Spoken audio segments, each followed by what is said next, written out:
महाराष्ट्रात petrol diesel यांच्या तुटवड्यावरून संभ्रम जो आहे तो निर्माण झालेला मिळतो। मात्र पुण्यात देखील अशी काही परिस्थिती आहे का, महाराष्ट्रात अशी काही खरंच परिस्थिती आहे का, या विषयावरच बोलण्यासाठी या असोसिएशनचे अध्यक्ष अली दारूवाला आपल्यासोबत आहेत। सर, काय सांगाल, नेमकी खरंच तुटवडा आहे का पेट्रोल आणि डिझेलचा गॅस नंतर? सर्वात अगोदर तुमच्या माध्यमातून, तुमच्या प्रेस्टिजियस चॅनलच्या माध्यमातून मी ही जनमानसला खुश खबरी आणि गुड न्यूज देऊ इच्छितो। आज 12:30 वाजता जे इराणचे परराष्ट्र मंत्री आहे त्यांनी आपले माननीय मोदीजींच्या आश्वासनाला आणि त्यांच्या मागला दाद देत त्यांनी जे इराणचे स्ट्रेट ऑफ होर्माजमधून जे टँकर्स येत होते त्याच्यावरती जे निर्बंध होते ते निर्बंध उचलण्यात आलेले आहे आणि आपले टँकर्स सुरक्षितपणे गल्फ ऑफ होर्माजमधून इंडियापर्यंत सुरक्षित 8 ते 10 दिवसात पोहोचणार आहे। परिस्थिती आहे का अशी गेल्या 2-3 दिवसापासून असं काही चित्र पाहायला मिळते? पुण्यात तर जिल्हाधिकाऱ्यांनी म्हटलं असं काही नाही आहे, पण जे इतर ग्रामीण भाग आहेत तिथं अशी काही परिस्थिती जाणवती। एक्झॅक्टली, हे जे काही तुम्हाला जे शॉर्टेज दिसत आहे ते ऑइल कंपनीनी पेट्रोल पंप मालकाला जी क्रेडिट लाईन होती, जे काय आज समजा जसं आज बँक बंद आहे, आज आम्ही RTGS करू शकत नाही, ते ॲडव्हान्समध्ये पेमेंट करा। पंपवाल्यांची जे खेळता भांडवल आहे हातातलं ते सगळं गेल्या काही दिवसात जे आम्ही लोकांना उधार दिलं 30 डेज 60 डेज ते पेमेंट आमचे आलेले नाही आणि ॲडव्हान्समध्ये पेमेंट करणे अशक्य आहे। ऑइल कंपनीने सांगितलं की मागचं बॅकलॉग जे आहे, तुमची मागची थकबाकी क्लिअर करा आणि आजच्या मालचा पैसा ते ॲडव्हान्समध्ये द्या। ही परिस्थिती पंपवाल्याची खरोखरी नाही आणि त्यामुळे हे जे आम्ही माल घेऊ शकलो नाही त्यातनं 30 ते 40% पंप महाराष्ट्रामध्ये ड्राय झाले। त्यामुळे हे एक छोटंसं तुम्हाला एक दृश्य दिसलं का पेट्रोल पंप बंद आहे, कदाचित रेट वाढणार का, पेट्रोल डिझेलचं शॉर्टेज आहे, असं काही नाही।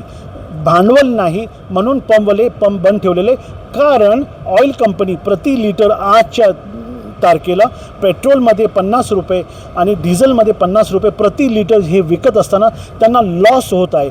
डिस्करेज करण्यासाठी आणि साठेबाजी रोखण्यासाठी ऑइल कंपनीने हे घेतलेले प्रिव्हेंटिव्ह मेजर्स आणि स्टेप्स आहे। तुम्ही आता सांगितलं की स्ट्रेट ऑफ हॉर्मुझमधून जे जहाज आहेत ते जाण्यास परवानगी दिलेली आहे, पण साधारणतः जहाजांना भारतापर्यंत येण्यासाठी आणि तिथून पुढे संपूर्ण भारतात महाराष्ट्रापर्यंत डिस्ट्रीब्यूट होण्यासाठी साधारण किती वेळ लागेल? एवढं ही न्यूज जे मी तुम्हाला सांगितलं का इराण फॉरेन मिनिस्टरनी आपल्याला परवानगी दिलेली, हे न्यूज ऐकताना जे आपल्याकडं ऑइल कंपनीने जे स्टॉक ठेवलेला आहे आणि त्याच्यावरती जे निर्बंध घातलेलं आहे, मला असं वाटतं की येणारे 3-4 दिवसामध्ये ऑइल कंपनी ऑलरेडी हे एम्बार्गो उचलतील आणि पुढचं जे माल तिथनं निघाले ते आपल्याला इथं पोहोचण्यासाठी 9 ते 10 दिवस लागतील आणि ते पाईपलाईनच्या माध्यमातून रिफायनरीला जाईपर्यंत 15 दिवस लागतील।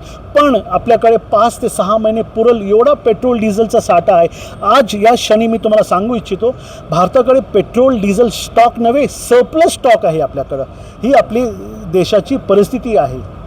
म्हणजे साधारण 15 दिवस तरी संपूर्ण परिस्थिती पूर्ववत होण्यासाठी कालावधी जाईलच। करेक्ट, आणि हे 15 दिवस एकही पंप बंद राहणार नाही।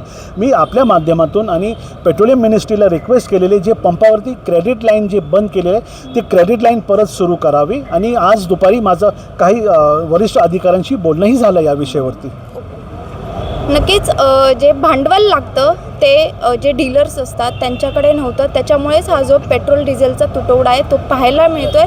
मात्र या सगळ्यात 15 दिवसात ही संपूर्ण परिस्थिती जी आहे ती पूर्ववत होईल असं अध्यक्ष अली दारूवाला यांनी सांगितलं आहे। शिवानी लकडे, टाइम्स ऑफ महाराष्ट्र, पुणे।